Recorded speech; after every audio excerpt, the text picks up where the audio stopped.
پہلا سوال ہے جی، محرم میں کالے کپڑے پہننا۔ یہ محمود صاحب نے انڈیا سے پوچھا ہے کہ محرم کے مہینے میں بلیک کپڑے پہننا کیسا ہے؟ دیکھیں، کالے کپڑے کسی بھی وقت پہنے جا سکتے ہیں۔ کالے کپڑے پہننے کے ناجائز ہونے کی ہمارے پاس کوئی دلیل نہیں ہے۔ سفید کو پسند کیا گیا ہے، نبی صلی اللہ علیہ وسلم نے فرمایا سب سے زیادہ پسندیدہ لباس وہ سفید ہے۔ کفنوا فیہا موتاکم، اپنے مردوں کو بھی اسی میں دفن کیا کرو۔ اس لیے سفید لباس کو آپ صلی اللہ علیہ وسلم نے افضل قرار دیا، اس میں پاکیزگی زیادہ ہے۔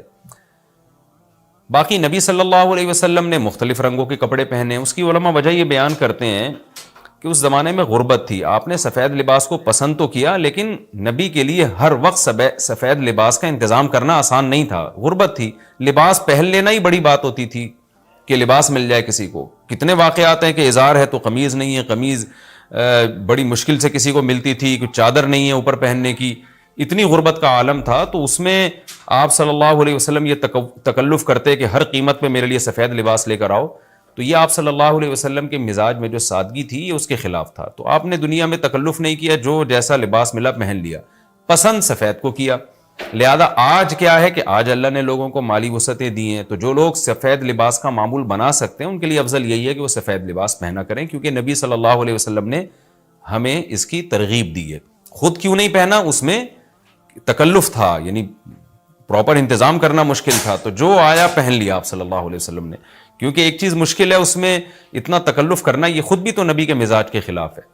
تو اس لیے ہم کہتے ہیں کہ بھئی جو ملے پہن لو، لیکن اگر لوگ آج کل تو لباسوں میں تکلف ویسے ہی بہت ہو رہا ہے، تو آپ نے جب سلوانے ہی ہیں، خریدنے ہی ہیں، تو سفید کو ترجیح دیں آپ، اس میں پاکیزگی زیادہ ہے، اس میں طہارت زیادہ ہے۔ آپ سفید لباس کے عادی ہو گئے، آپ سے کلر والا لباس پہنا نہیں جائے گا۔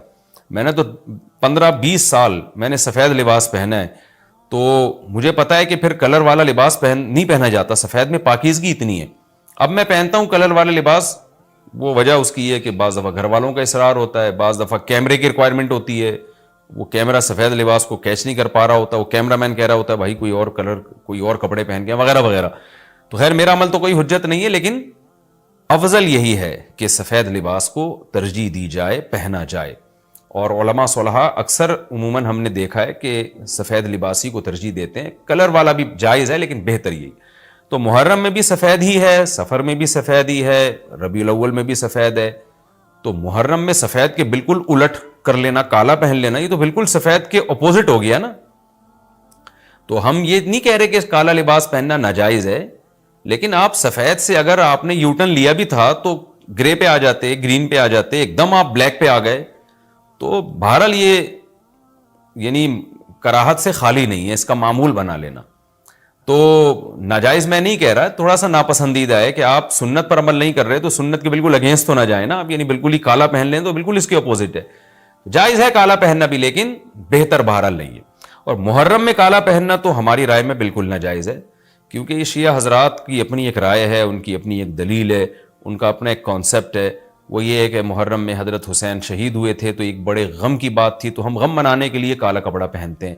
تو ان کا مسلک ہے، وہ جیسے مسلک پہ اپنے عمل کرنا چاہیں وہ اللہ کے سامنے جواب دہ ہوں گے۔ ہم کسی کے مسلک پہ طنز نہیں کر رہے، ہم کوئی فرقواریت اور تشدد کی بات کرنا مناسب نہیں ہے، ملکی حالات اس کے متحمل نہیں ہیں۔ لیکن میں اہل سنت والجماعت حضرات سے کہتا ہوں کہ آپ یہ فیصلہ کریں بھائی، آپ یا تو پورے شیعہ ہو جائیں یا پورے سنی ہو جائیں۔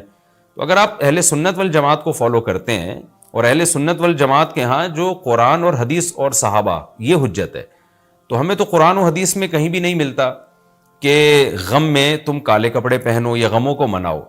قرآن میں کیا ہے؟ الذین اذا اصابتہم مصیبۃ قالوا انا للہ وانا الیہ راجعون۔ اہل ایمان کو جب کوئی مصیبت پہنچتی ہے تو وہ کہتے ہیں ہم اللہ ہی کے لیے ہیں اور ہم نے اللہ ہی کی طرف لوٹ کر جانا ہے، وہ صبر کرتے ہیں۔ حضرت حسین رضی اللہ تعالیٰ عنہ کی شہادت یہ بہت بڑا غم ہے، بہت بڑا غم ہے، لیکن اس غم کو ہر سال منانا، اس کے لیے شرعی دلیل کی ضرورت ہے۔ اہل بیت کی تعلیمات کو فالو کیا جائے گا، آپ کسی کی محبت میں اس کی تعلیمات کو نہیں توڑ سکتے۔ اہل بیت کی بھی یہی تعلیمات ہیں کہ صبر سے کام لینا چاہیے ہمیں، اور غم منانا بھی اگر کسی کا ہونا، جیسے آپ کے والد کا انتقال ہو گیا تو اس میں بھی شریعت آپ کو اجازت نہیں دیتی کہ آپ کالے کپڑے پہنے غم منانے کے لیے، بلکہ اس میں بھی شریعت کیا کہتی ہے کہ غم پہ صبر کریں، جو آنسو آپ روک سکتے ہیں اس کو بہائیں نہیں، اور صبر کریں۔ تو غیر یعنی اختیاری طور پر جو آپ کو رونا آ رہا ہے وہ معاف ہے. تو جب غم پہنچا ہو اس وقت شریعت آپ کو غم کے طور پہ کالے کپڑے پہننے کی اجازت نہیں دے رہی. تو جب غم 1400 سال پرانا ہو اور ہر سال اس تاریخ پہ آپ کو منانے کی شریعت کیسے اجازت دے رہی ہے؟ یہ تو ایک طرح کی برسی ہو گئی نا. نبی صلی اللہ علیہ وسلم کے وفات سے بڑا غم کو اس امت کو ہوگا ربیع الاول میں آپ صلی اللہ علیہ وسلم کی وفات ہوئی. لیکن ربیع الاول ہر سال آتا تھا. صحابہ، تابعین، تبع تابعین، خود اہل بیت کیا اس ربیع الاول میں کوئی غم مناتے تھے؟ بالکل بھی نہیں. اس مہینے میں شادیاں بھی کرتے تھے، جو خوشی کی بات ہوتی تھی اس پہ خوشی بھی مناتے تھے. تو ہمیں نہیں ملتا کہ صحابہ، تابعین یا خود اہل بیت نے یا سیدنا حسن اور حسین رضی اللہ عنہما یا سیدنا علی ابن ابی طالب رضی اللہ عنہ کی یہ تعلیمات ہو کہ غم کو ہمیں منانا ہے کالے کپڑے پہن کے یا کسی بھی طریقے سے اسلام میں غم منانے کی آپ کو اجازت نہیں ہے. بعض لوگ یہ دلیل دیتے ہیں کہ حضرت حسین رضی اللہ تعالیٰ عنہ کا غم تو نبی نے بھی منایا ہے، اور نبی صلی اللہ علیہ وسلم نے جب یہ بتایا کہ امت میرے نواسے کو شہید کرے گی تو آپ رونے لگے. دیکھیں جب نبی کو اطلاع ملی تھی تو آپ غمزدہ ہوئے تو آپ کا رونا بالکل بجا تھا. تو کسی کو یہ اطلاع ملے کہ فلاں جگہ یہ واقعہ ہو گیا ہے، اس پہ اس کو غم ہوا ہو اور وہ رو لیتا ہے تو اس میں کوئی حرج نہیں، یہ تو نیچرل ہے. لیکن کیا نبی صلی اللہ علیہ وسلم ہر سال، یعنی جس دن آپ کو وحی کے ذریعے پتا چلا کہ سیدنا حسین ابن علی رضی اللہ تعالیٰ عنہ پہ ظلم ہوگا، تو کیا ہر سال اس تاریخ کو آپ صلی اللہ علیہ وسلم رویا کرتے تھے؟ بالکل بھی ایسا نہیں ہے. تو غم کی اطلاع جس وقت ملی ہو اس وقت رونا آ جانا یہ نیچرل ہے. لیکن ہر سال پراپر اس رونے کو پراپر طریقے سے منانا یا کالے کپڑے پہن کے اس کو منانا یہ تو بالکل اسلام میں ناجائز ہے. ہمارے پاس اس کے جائز ہونے کی کوئی دلیل نہیں ہے. تو شیعہ حضرات جو کر رہے ہیں آپ ان کو کرنے دیں، ان کو جا کے نہ چھیڑیں، آپ ان کو طنز نہ کریں. وہ ان کی جو رائے ہے وہ اس پر عمل کریں. اسلام میں فرقے تو ہیں ہمیشہ سے، ہم نے تو یہ دیکھنا ہے کہ کون سا صحیح ہے، ہم نے تو اس کو فالو کرنا ہے. تو جو ہمیں صحیح لگے گا ہم اس کو فالو کریں گے. باقی ہم کسی کے نفرتیں پھیلانے کے بہرحال ہم قائل نہیں ہیں. تو جو وہ کر رہے ہیں آپ ان کو کرنے دیں، لیکن آپ یہ کام ہرگز نہ کریں، کیونکہ ہمارے لیے جو حجت ہے وہ قرآن، حدیث اور اہل بیت اور صحابہ کرام. تو ان کی جو تعلیمات ہیں ہم نے اس کو فالو کرنا ہے. ان کی تعلیمات میں کہیں بھی نہیں ہے، کوئی مستند روایت نہیں ہے کہ غم منانے کے لیے کسی نے کالے کپڑے پہنے ہو. غم منانا ہی جائز نہیں ہے تو اس کے لیے کالے کپڑے یا کوئی اور کلر پہننا کہاں سے جائز ہو جائے گا؟ تو اس لیے محرم میں نارملی تو کوئی بھی وقت میں آپ کالے کپڑے پہن سکتے ہیں، لیکن محرم میں جب آپ پہنیں گے تو اس میں ایک تائید ہوتی ہے کہ گویا آپ بھی اس بدعت میں ان کی تائید کر رہے ہیں. اور رسول اللہ صلی اللہ علیہ وسلم نے فرمایا من تشبہ بقوم فہو منہم، جو کسی قوم کی مشابہت اختیار کرتا ہے وہ انہی میں سے ہے. تو اگر آپ چاہتے ہیں کہ آپ کا شمار قیامت میں اہل سنت والجماعت میں نہ ہو، آپ کو شیعہ مسلک ٹھیک لگتا ہے تو پھر پراپر آپ شیعہ مسلک پراپر پورے طور پر اختیار کریں. آپ آدھا تیتر آدھا بٹیر چلنا تو ٹھیک نہیں ہے نا. اور اگر آپ چاہتے ہیں قیامت میں آپ کا شمار اہل سنت والجماعت میں ہو تو پھر مکمل اہل سنت والجماعت کو فالو کریں آپ. تو ان کو جو ہے اپنے حال پہ چھوڑ دیں. میں پھر بتا دوں، میں لڑائی جھگڑوں کا قائل نہیں ہوں. شیعہ حضرات آتے ہیں یہاں پہ بیٹھتے ہیں، گپ شپ لگاتے ہیں، چائے پانی بھی چلتا ہے. میرے دوستوں میں بھی ہیں بعض شیعہ حضرات، سلام دعا ہے ان سے، لیکن مذہب پہ بحث نہیں ہوتی. لکم دینکم ولی دین. ہم اس سے کہتے ہیں ٹھیک ہے بھائی، آپ اپنے رائے پر عمل کریں، بحث مباحثہ نہ کریں. ہاں جو سیکھنے کے لیے ہم سے آنا چاہے محبت سے اس کو سمجھائیں گے، جو نہیں آ رہا سیکھنے کے لیے تو پھر ہم اس سے بحث نہیں کرتے.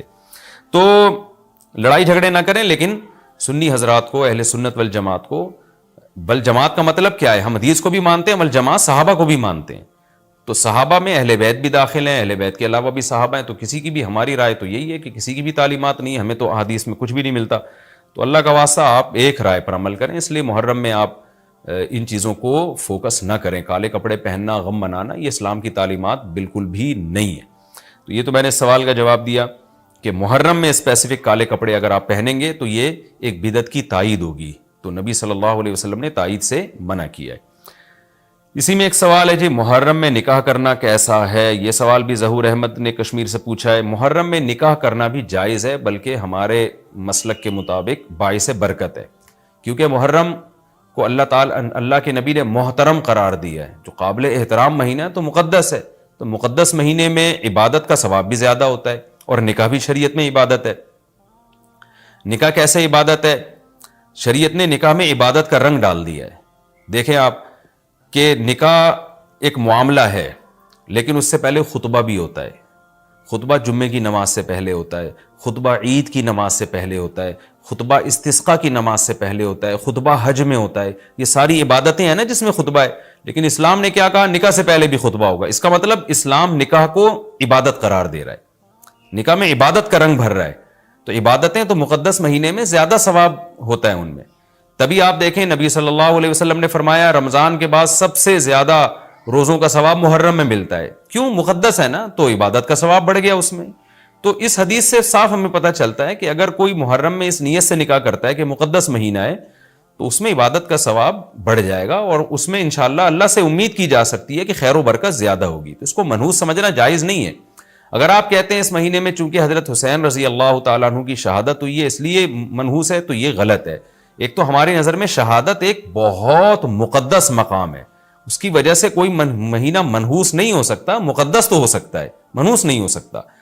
دوسری بات یہ کہ یکم محرم سے لے کے 29 یا 30 ذی الحجہ تک اسلامی تاریخ میں کوئی ایسا دن نہیں ہے جس میں کسی مقدس شخصیت کی شہادت نہ ہوئی ہو یا کسی پہ ظلم نہ ہوا ہو. اگر آپ تاریخ کے اوراق اٹھا کے دیکھیں، ہر مہینے ہر تاریخ کو کوئی نہ کوئی اسلام میں اچھا واقعہ بھی ہوا ہے اور برا واقعہ بھی ہوا ہے.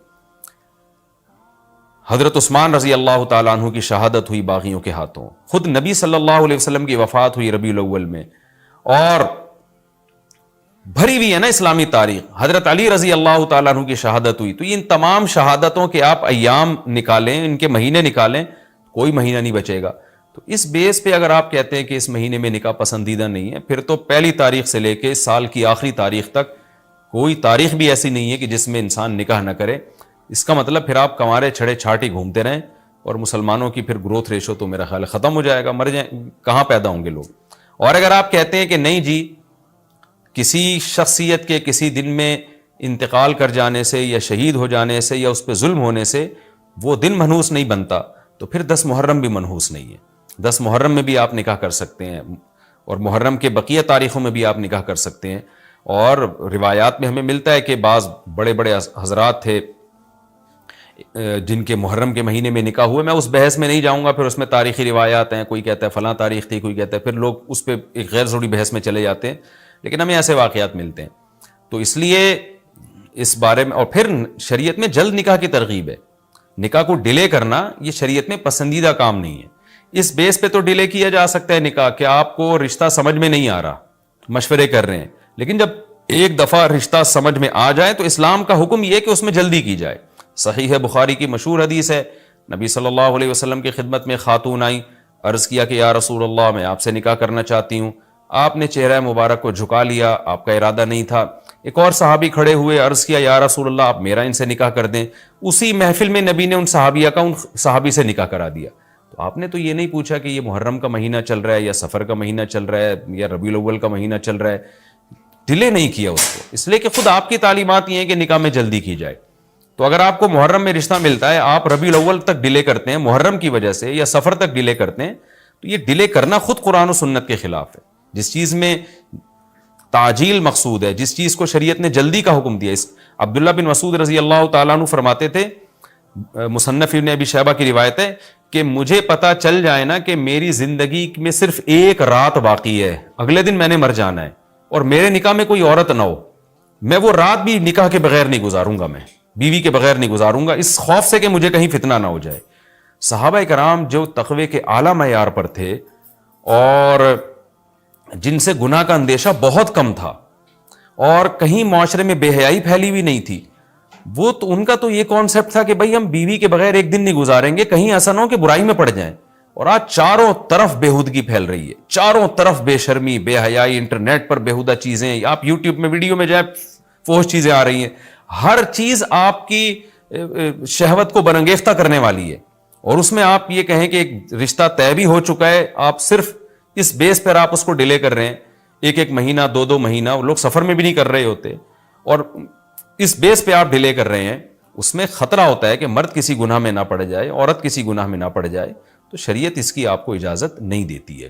اور پھر اس میں یہ بھی ہوتا ہے کہ اگر آپ ڈیلے کرتے ہیں تو منگنیاں توڑنے کا شیطان کو موقع بہت ملتا ہے. میرے سامنے ایسے درجنوں واقعات ہیں، رشتہ طے ہوا لیکن جی چونکہ محرم ہے یا سفر آ رہا ہے تو ہم ربیع الاول میں کریں گے، یا منگنی کو کسی بھی وجہ سے ڈیلے کر دیا، تو جب منگنی ڈیلے ہوتی ہے، یعنی نکاح ڈیلے ہوتا ہے، منگنی ہو گئی، نکاح کو ڈیلے کر رہے ہیں آپ، اس میں شیطان پھر دونوں کو لڑواتا ہے، منگنیاں ٹوٹتی ہیں، اکثر نفرتیں پھیلتی ہیں، غلط فہمیاں، بدگمانیاں شیطان کو پھیلانے کا موقع ملتا ہے. اس لیے شریعت میں تو منگنی کا لفظ ہی نہیں ہے، شریعت میں ہے خطبہ. خطبہ کا مطلب نکاح کا پیغام بھیجا، ان کو جب سمجھ میں آ گیا تو فوراً نکاح کر دیا، بیچ کا کوئی راستہ نہیں اللہ نے رکھا. تو چاہے وہ محرم ہو، چاہے وہ سفر ہو، چاہے وہ ربیع الاول ہو، چاہے وہ ربیع الثانی ہو. ہاں کوئی اس وجہ سے ڈیلے کر رہا ہے نکاح، کوئی واقعی شرعی عذر ہے اس کو، وہ بہت سارے مسائل ہیں، لیکن محرم کا ہونا بہرحال کوئی شرعی عذر نہیں ہے. تو اس لیے ہم اس میں نکاح کو جائز سمجھتے ہیں، باعث برکت سمجھتے ہیں. پھر میں بار بار بتا رہا ہوں کہ جو وہ شیعہ حضرات جو کر رہے ہیں ان کو کرنے دیں، میں آپ کو آپ کے مسلک کی بات بتا رہا ہوں. ہم جو قرآن و سنت کو اور اصحاب رسول کو فالو کرتے ہیں اور اہل بیت کو بھی مانتے ہیں، ہم ان کی بات کر رہے ہیں. وہ بھی دعویٰ کرتے ہیں کہ ہم مانتے ہیں، تو ان کو ان کے دعوے پہ رہنے دیں. ہم تو وہی بات کریں گے جو ہمیں صحیح لگے گی. اچھا بھائی، یہ بھی ایک سوال پوچھا ہے جی، 10 محرم کو کون کون سے نبی کو نجات ملی؟ یہ بھی سوال میں نے دہرایا تھا، ام محمد نے پوچھا ہے. تو دیکھیں اس بارے میں صرف ایک واقعہ مستند ہے، حضرت موسیٰ علیہ السلام کو فرعون سے نجات ملی. اس کے علاوہ 10 محرم کی طرف جتنے قصے منقول ہیں، ابراہیم علیہ السلام کو آگ میں ڈالا گیا، پھر آدم علیہ السلام دنیا میں آئے، یا اس دن قیامت آئے گی، یہ سب من گھڑت ہیں، ان کی کوئی حیثیت نہیں ہے، ان کو نہیں بیان کرنا چاہیے. یہ بھی سوال ہو گیا قیامت کیا محرم میں آئے گی؟ ایسا نہیں ہے، ہمیں نہیں پتا محرم میں آئے گی یا سفر میں آئے گی. سورہ طٰہٰ میں اللہ نے صاف طور پہ بتا دیا کہ اکاد اخفیہا لتجزا کل نفس بما تسعی، میں قیامت کے دن کو چھپا دوں گا. اللہ نے کسی کو نہیں بتایا کس دن آئے گی، وہ آئے گی تو اچانک آئے گی. اچانک وہی چیز ہوتی ہے جس کی ڈیٹ کا ہمیں علم نہیں ہوتا. لا تأتیکم الا بغتہ، قرآن کہتے ہیں اچانک آئے گی. تو اچانک کا مطلب اس کی ڈیٹ اللہ نے، اس کا سال، اس کا مہینہ اللہ نے ہمیں نہیں بتایا، تبھی تو اچانک آئے گی وہ. اچھا بھائی، عاشورہ کے روزے کی فضیلت جموں کشمیر سے پوچھا محمد اقبال نے، وہ میں نے آپ کے سامنے بیان کر دی. نبی صلی اللہ علیہ وسلم نے فرمایا 1 سال کے گناہوں کا کفارہ ہے. اچھا یہ بھی اسی میں پوچھتے ہیں کہ لوگ کہ 2 دن کے روزے ضروری ہیں یا 1 دن کا بھی روزہ رکھ سکتے ہیں؟ تو بعض علماء کی رائے یہ کہ اس زمانے میں 1 روزہ بھی جائز ہے، کیونکہ نبی صلی اللہ علیہ وسلم نے یہودیوں کی مشابہت کی وجہ سے حکم دیا تھا کہ 2 ملاؤ. اب یہودی یہ روزہ نہیں رکھتے، جو ہمیں جہاں تک نالج ہے، تو اب چونکہ وہ رکھتے ہی نہیں ہیں، لہذا اب 1 روزہ بھی اگر کوئی رکھ لے تو بھی ٹھیک ہے. 2 اچھا ہے، نہیں رکھا جاتا تو 1 بھی رکھ لے تو بھی امید ہے انشاءاللہ ثواب ملے گا. اچھا اس میں یہ بھی پوچھا ہے دسترخوان پہ، میں ابھی آ رہا ہوں، دسترخوان محرم میں وسیع کرنا کیسا ہے؟ لوگ وہ دسترخوان پہ کان لگا کے بیٹھے ہوئے ہوں گے، وہ دسترخوان کب آئے گا مارکیٹ میں؟ اچھا یہ بھی ایک سوال پوچھتے ہیں لوگ کہ جیسے بھائی نے پوچھا کہ 2 یعنی قضا روزے کی نیت کرنا، یہ راول پنڈی سے محمد اسماعیل نے پوچھا تھا. خوب سمجھ لیں، جن دنوں کا بھی کوئی فضیلت ہے نا روزہ رکھنے کی، جیسے پیر جمعرات کے روزے کی فضیلت ہے، ایام 20 کے روزے کی فضیلت ہے، اسی طرح 10 محرم کے روزے کی فضیلت ہے، اسی طرح 9 ذی الحجہ کے روزے کی فضیلت ہے. ان میں آپ قضا کی نیت نہیں کر سکتے. اگر قضا روزے کی نیت کی تو قضا روزے کا ثواب ملے گا، اس دن کے ثواب سے آپ محروم ہو جائیں گے. خوب سمجھ لیں، شوال کے 6 روزوں میں بھی ایسا ہی ہے. خواتین کیا کرتی ہیں، مینسز کی وجہ سے جو رمضان کے روزے چھوٹ گئے، انہوں نے کہا چلو شوال کے 6 روزے کی نیت بھی کر لو اور رمضان کے قضا روزے کی نیت بھی کر لو، تو گریوی میں دونوں کام ہو جائیں گے. تو ایسا نہیں ہے، ایک ہی ہوگا، یا تو قضا رکھیں یا نفل. اگر قضا روزے رکھے تو پھر وہ نفل کا ثواب نہیں ملے گا، نفل رکھے تو قضا کا ثواب نہیں ملے گا. ان روزوں میں تداخل نہیں ہوتا، نفل اور قضا روزے جمع نہیں ہو سکتے. تو اس لیے عاشورہ کے دن عاشورہ کی نیت ہی کریں، قضا پھر پہلے یا بعد میں رکھ لیں.